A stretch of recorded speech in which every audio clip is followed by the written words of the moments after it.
The child has a small mirror in his hands. He holds it up at angles, inspecting his eyes, his chin, the crown of his head. He spots you, and his arms snap to his sides.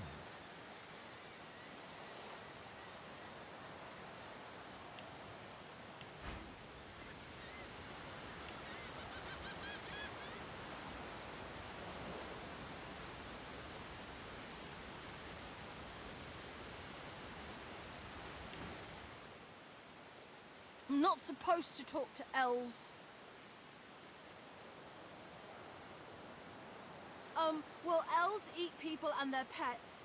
Elves don't know the alphabet.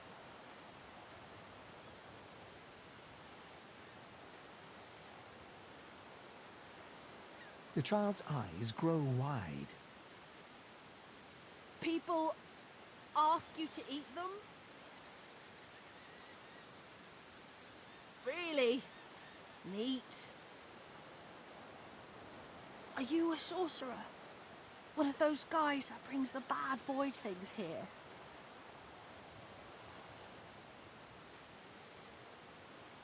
The child screws up his face and looks at you hard. He lifts his mirror up to his nose, closes one eye, and looks at himself again. I don't see any source on you or me. I guess they're wrong. Or crazy. Maybe you're right. At least they don't mind where anyone goes. They know we can't leave the island, and it's a lot nicer out here than inside.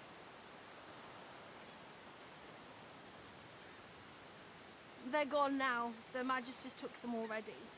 I guess now they're cured. And maybe they're waiting for me back at home. But you didn't die.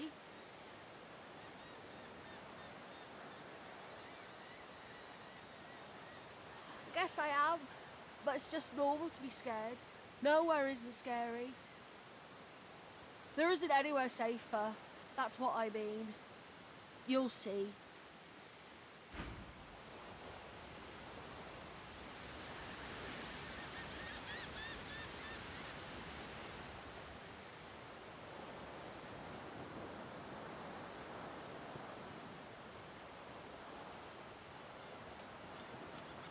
I thought the Order would get rid of any trace of the old Source King.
Voidwoken.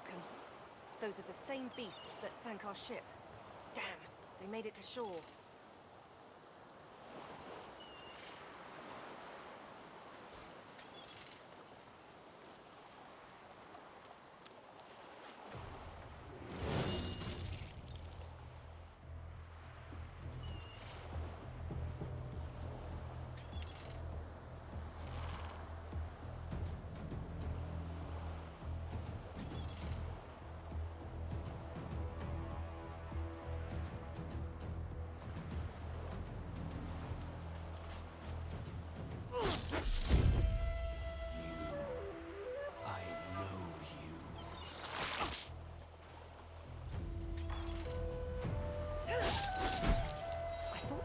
collars were supposed to keep those things at bay.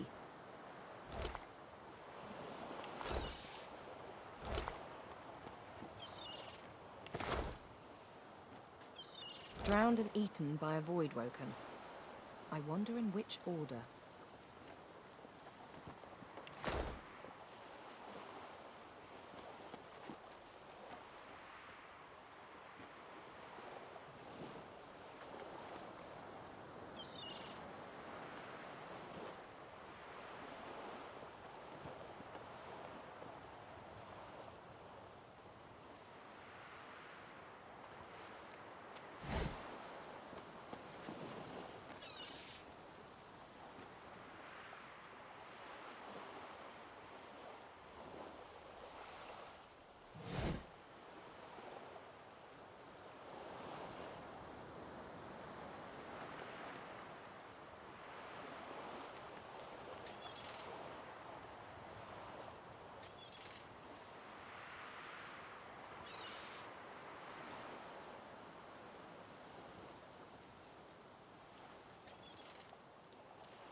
Look here, Quercus. Another giant. My word, this blasted isle is teeming with them. What's that? Yes, I did see how it made short work of the great acorn servants. Quite right, very impressive. But that is no reason to trust it. Giants like that destroyed our forests. They are the very reason the great acorn is returning in all its wrath. What? Dear me, have you taken leave of all 6 of your senses? You would have me use this giant for a shield? Why would I... Oh, I see. You cunning devil, Quercus. Of course, if it defeated the great acorn's vile servants, it can do so again. We need only follow in its big, wide shadow and be safe.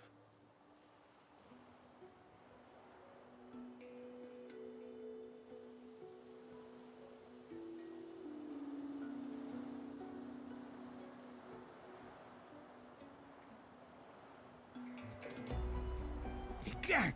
It speaks our tongue, Quercus! Hush before... What do you mean, a good time for introductions? You know full well who I am, you silly old cat. The great Salora, grandest of the... Oh, introduce myself to the giant. I shall do no such thing.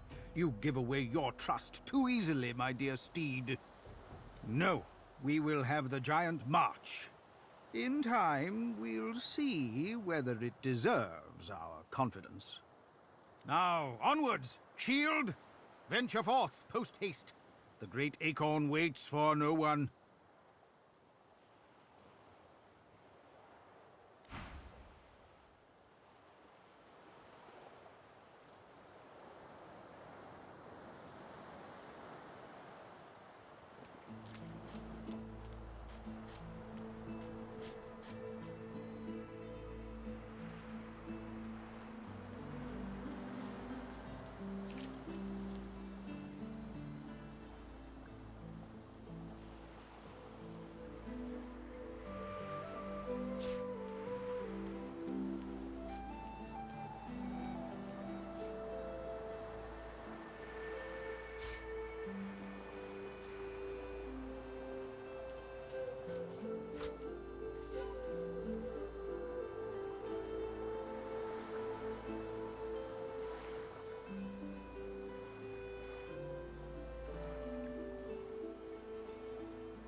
You spot a strange lizard gazing over the water with a steady, malcontent stare.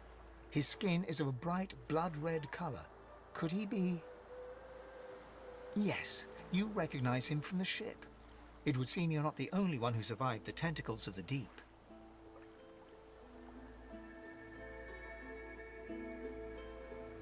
The lizard turns about with the graceful ease of a dancer, or a duelist. You lock eyes with his, two smouldering embers that sizzle your very soul. Yes, I imagine you do. You're made of sterner stuff than I first gave you credit for. Chances are I wouldn't have survived the shipwreck had you not returned to the aid of your fellow passengers down in that dreadful hold. You have my gratitude. Hand over heart, he salutes you with a bob of the head. More than a nod, though less than a bow. Yes, I'm sure you've all the makings of a hero and all that, but let's not get carried away, shall we? Now then, if there's nothing further... I'm sure I don't mean to sound condescending, but I had thought it quite self-evident I was gazing out over the waves. He sighs dramatically. Tell me, what do you see when you cast your glance over this ocean?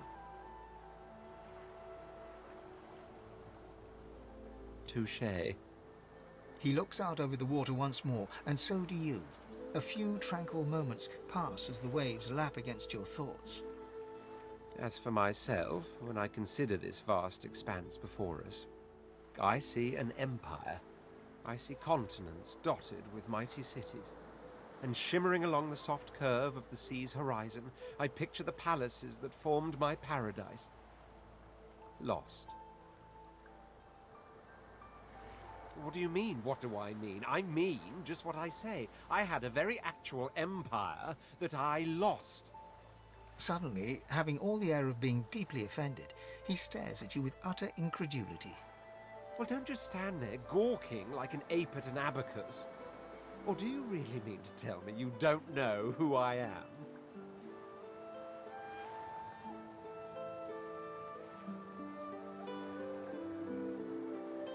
Well, more's the damn pity, isn't it? For I am the Red Prince, the All-Conqueror, the World-Tamer, the Spouse of the Sun. Of course you know me. There's a brief moment's pause, during which his grandiloquent pose deflates ever so slightly. That said, I suppose I must own up to the fact that I find myself rather in between all-conquering and world-taming opportunities at the moment. The grandeur that is my fate has hit a bit of a snag. But never you worry. For the throne I was destined, and my throne I shall have. This and that. Tag along. Do you really mean to compare the fate of an empire to whatever foibles you seek to fix? On the other hand, I really could do with a dog's body. And you've already proven to be trustworthy enough. You came back for the others on that ship, after all. Fine, I accept. On one condition. For reasons I'll not disclose right now, it is imperative that I should meet with a dreamer, one of the mystics of my kind. I've reason to believe one of them may be present on this island. Promise me we'll look for him, and I'll extend you the blessing of my company. You do tend to beat around the bush, don't you? Oh well, that wishy-washy answer will have to do then. So, now that that's settled, first things first. Even if you are as versed in the art of eloquence as I am, that our swords will be doing a lot of the talking from here on out goes without saying. As a born fighter, I prefer the perfection of the blade myself. But I'm well acquainted with the secrets of magic, and yes, even subterfuge. What say you? Very well. Onwards then to victory or death.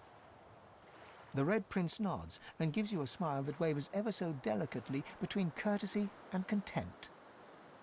Now, as you're aware, you'll be traveling with a prince. proper forms of address include Your Majesty, Your Royal Highness, or if you're feeling particularly frivolous, Milord. As your luck would have it, I seem to be fresh out of luggage, so you won't be required to carry my belongings. Of course, there are other forms of protocol to bear in mind, but I'll see to it you'll pick up the rest as we go. So, without further ado, let us be off.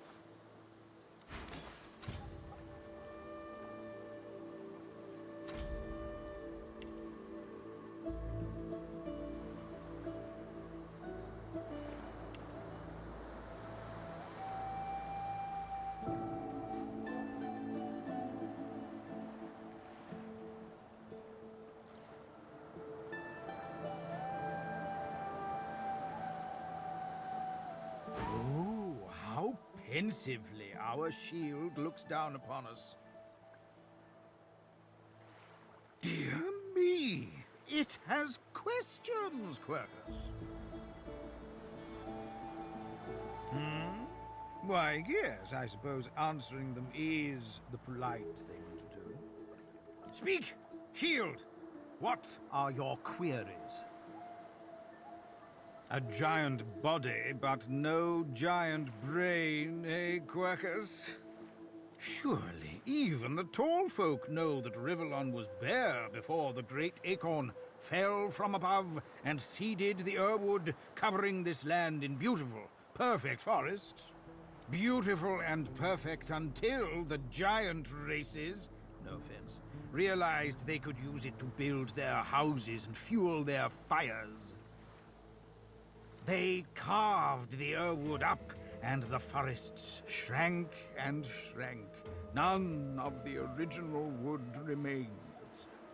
But someday, the great acorn will fall again.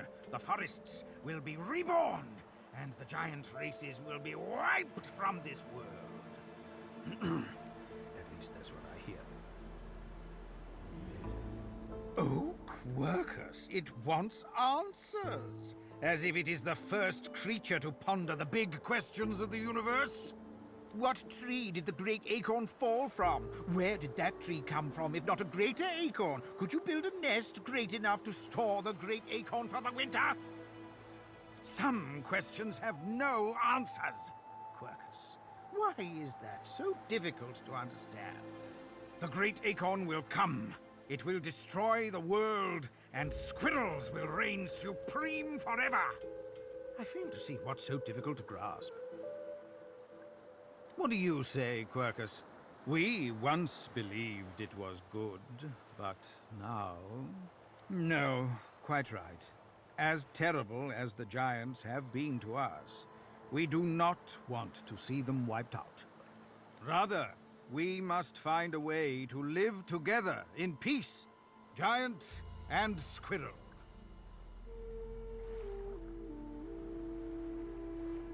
Although it would be quite a bit easier to get along if the giants would stop turning our home forests into spears and ships and things, wouldn't it, Quercus? Perhaps the shield will let them know as much.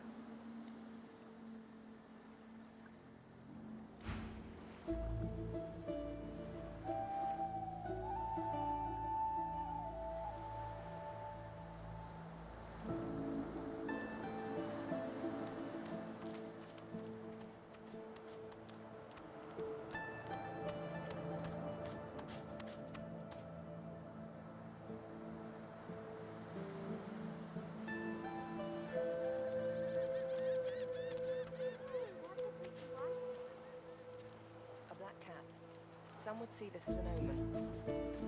It seems we are not the only ones taking on strays. No, no need to be jealous, Quercus. Fur maketh not the cat.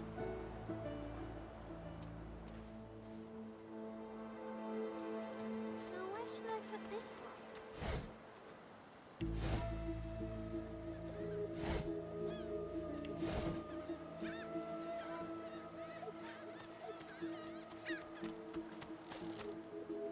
Hey lady, it's a lot nicer here than that stinking boat, huh? I'm sure glad you went back to save the others. saw one of them wringing out their tunic at the shore a few hours ago. Say hi for me. 1, 2, long dead of the crew. 3, 4, pretty shells on the shore.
What's this?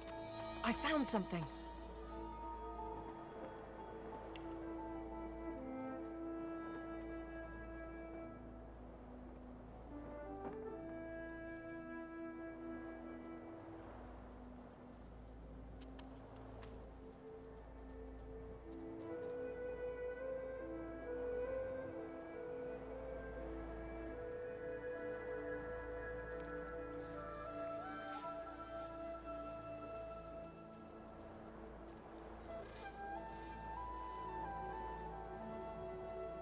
Quite right. Do seek my counsel. I highly recommend it.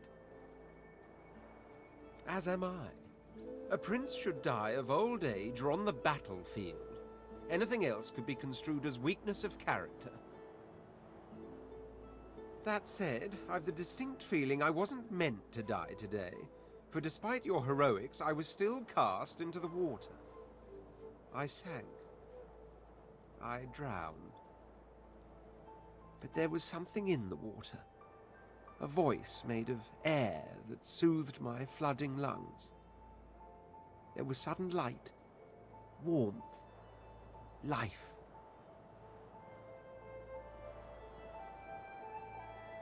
Truly, how intriguing. To hear a voice whilst drowning is a rather specific delusion to share, is it not? Still, I wonder if... He hesitates. Are you a religious person? A pity. Religious persons tend to be all too self-important in their supposed humility.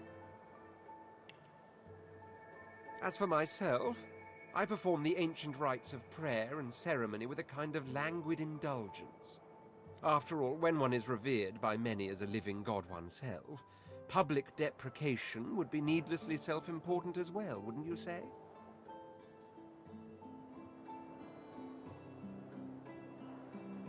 There was a small incident which prompted my many rivals to move against me. Technically, they had the letter of the law on their side. Such a nuisance, the law. Quite necessary to keep the common in line, of course, but one such as myself it should exempt as a matter of course. Notice that, did you? For future reference, if I don't answer a question, it's because I don't want to.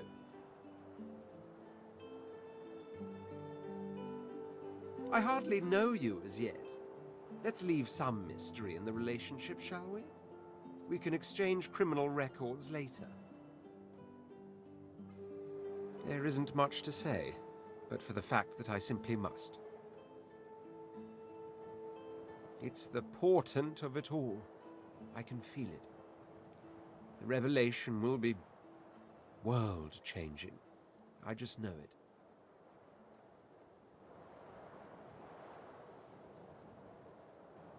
How you lack in vision.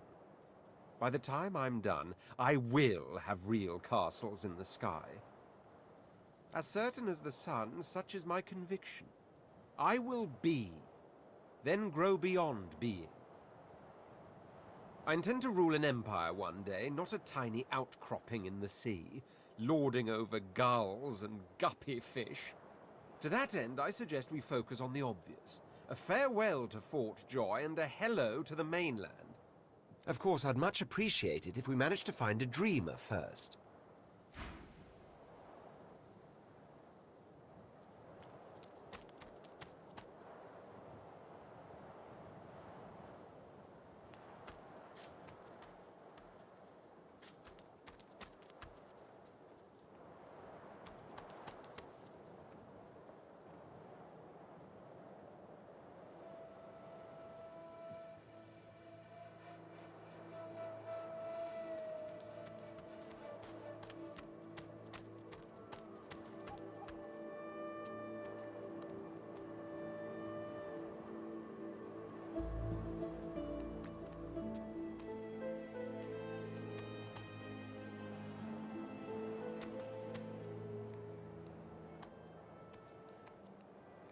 I wonder where this leads.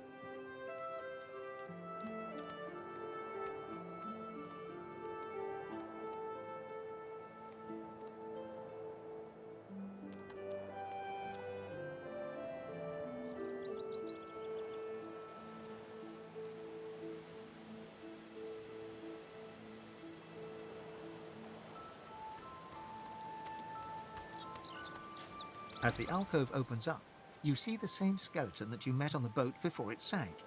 He's still not wearing his mask. He's leaning over a corpse, prodding and pulling at the skin of its face.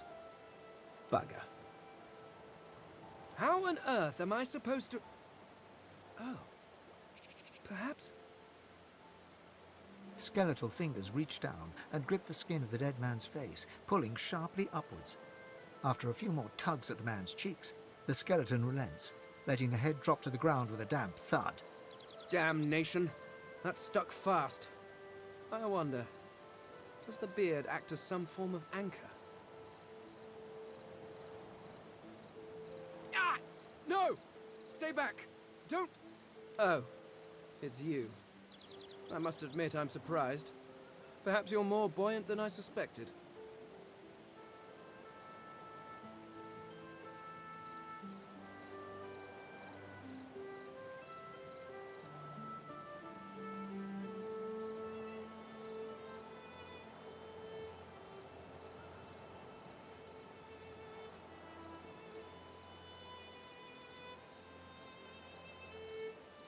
Oh, yes. An exceptionally common, but exceptionally valuable commodity. A face.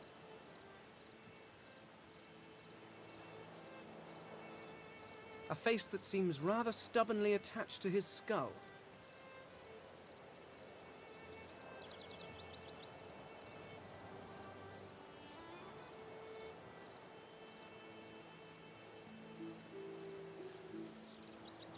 I would normally employ a tool to delicately but viciously rip the face from the body. I could then craft a mask to hide my bone, but as I lack such a tool... The skeleton grabs the corpse by the cheeks and pulls hard, grunting in frustration as the body's skin holds firm.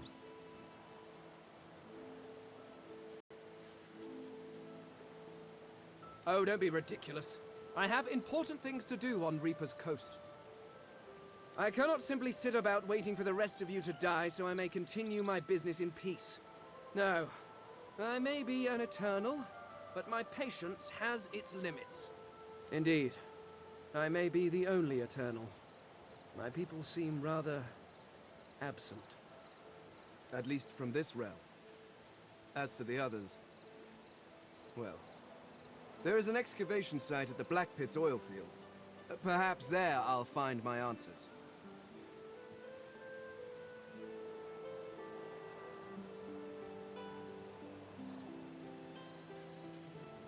A cult? Hardly. We were a race that existed before the idea of race was needed. We were all one. I could ask you to imagine an Eternal as a creature of incredible intelligence and skill. But I fear the limits of your imagination would not do us justice. We studied the mysteries of the universe. We created works of great art. We disappeared. But I will find them. Wherever they are, I will find them. We will have our world again. Well, that hardly seems relevant. But if you must know, I was inconvenienced for a time. Several centuries, in fact. Or perhaps millennia. One tends to lose track. I was sealed in a tomb for daring to be curious about the world. It seems our king did not agree that the universe should be explored to its full potential. Perhaps I should thank him. It seems I was spared whatever happened to the others. I wonder if flowers would be appropriate. Ah, well, that is the curious thing. They are clearly absent from this world, and yet they are everywhere. Every one of your races resembles them in some manner, and the statues you have built to your gods look remarkably familiar. Perhaps my people have ascended to some new realm, or perhaps your gods are merely a folk memory. Regardless, they are not here. But I will find them. Wherever they are, I will find them. I suppose, circumstances being what they are, it could be advantageous. You seem more at ease in this world than I. A guide would certainly be useful. Excellent. While we are conversing, perhaps you notice that I am rather skilled in, well, all things. Of course, the arcane arts are my little speciality, but being a brilliant wizard does not mean I cannot handle blade or bow. So, which do you require for this enterprise of yours? I could do that with one hand behind my spine. Now, shall we get on? There is rather a lot to see. Splendid. Very well. Let's be off.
The cat's eyes are clouded and grey, but it stares at you with acute intensity.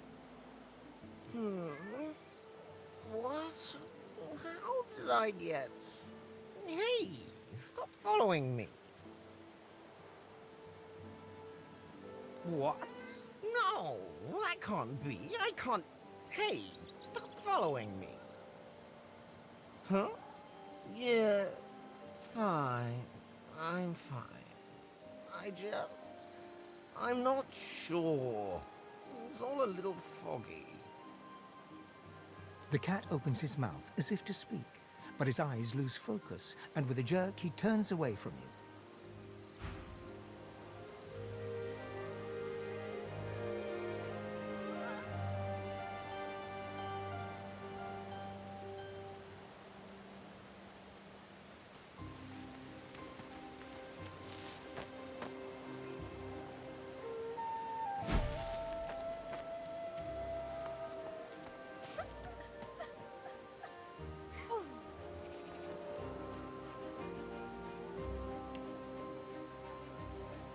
Where is she? You go with us. Who are you? Are you from the shelter? She says nothing of another. Fire, alas! She is so late!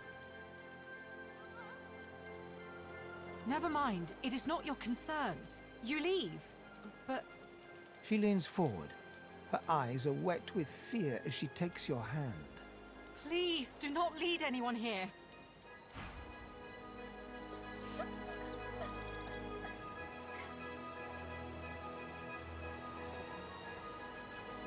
You hear a small whimpering sound from behind a basket. You peer behind it and find a small human child holding her knees and trembling. The child quiets and seems comforted by your presence. She looks up at you with curious eyes.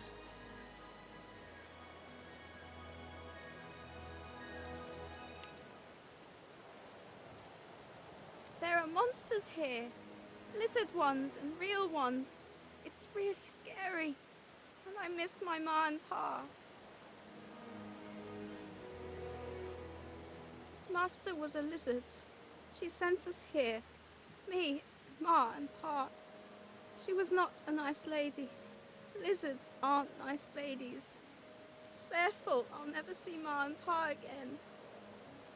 Parents are the best. They take care of you and make sure nothing can hurt you. And when they leave, you're all alone. Her eyes lock with yours for a moment. She places her head on her knees and sits quietly.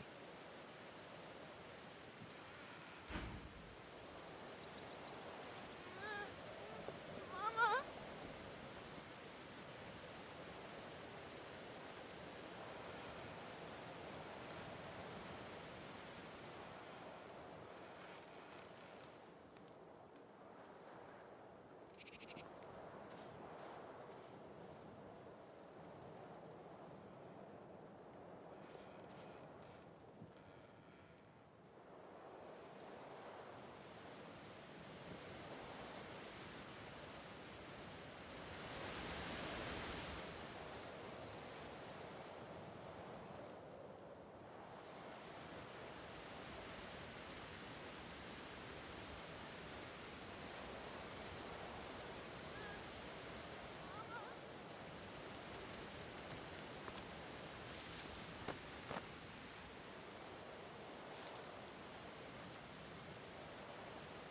Yes, by all means, let us partake in the art of conversation.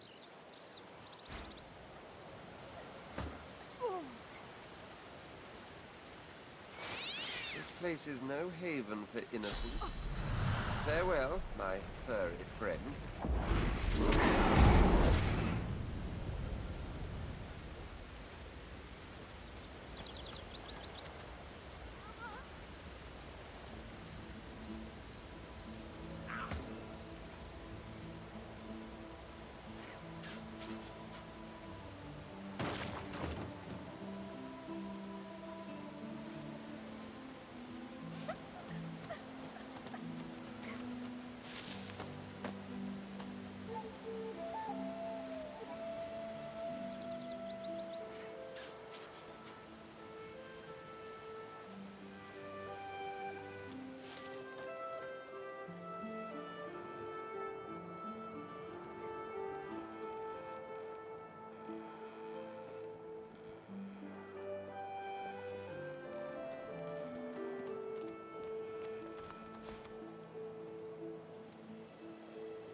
Foolish to attempt an escape by sea in these waters.